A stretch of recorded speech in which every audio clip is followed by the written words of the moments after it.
Guys, for me, ito yung pinaka-underrated na 361-degree shoes sa ngayon. Guys, ito yung budget shoes ni Spencer Dinwiddie. Ito yung 361-degree DVD Team 2 SE. Ito yung Team 2 na regular version. Mesh yung uppers, may leather infusing. Ito guys, more on nylon mesh lahat.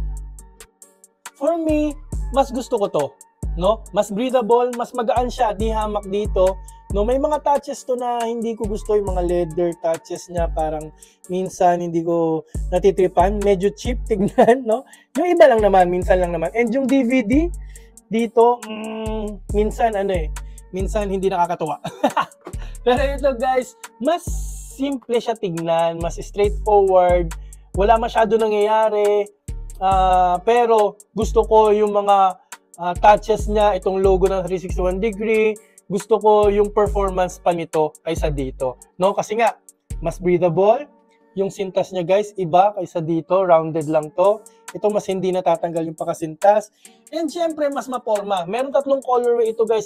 Fire din yung black and purple. Napakaganda nun guys. Pero syempre, mahilig tayo sa pink. No? Ito yung kinuha natin. Ito siya guys, malapitan. Quick foam light yung foam niya. Napakaganda ng impact protection. May decent bounce. Flat lang po siya. So mas makakagalaw kayo, mas makakatakbo kayo na mas mabilis. You will feel quick dito. Low to the ground. And ang kagandaan sa kanya, ito yung talagang pinagmamalaki ng DVD ng mga shoes. Yung traction niya guys. No? Rubestech po yung outsole, solid rubber outsole. Pag Rubestech, alam nyo na yan, pwede pang outdoor, pwede pang walwalan. So, guys, ilalagay ko yung sa Yellow Basket yung link. I-try nyo na to kasi highly recommended talaga. Napakamura niya pa ngayon. Parang 1,800 lang to ngayon, 1,900. Magsisale ngayon, 6,600. Take advantage, guys. Click the link now.